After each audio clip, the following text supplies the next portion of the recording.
नित्यानन्दकरी वराभयकरी सौन्दर्यरत्नाकरी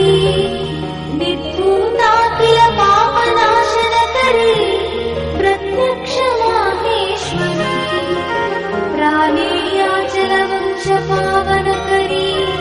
काशीपुराधीश्वरी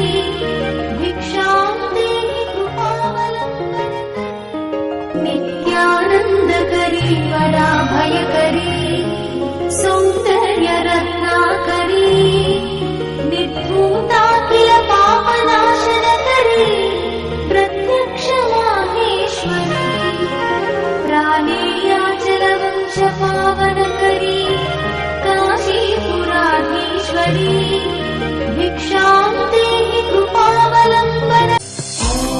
ह्रीं श्रीं क्रीं श्रीं कुबेराय अष्टलक्ष्मी मम गृहधनं पुरय पुरय नमः।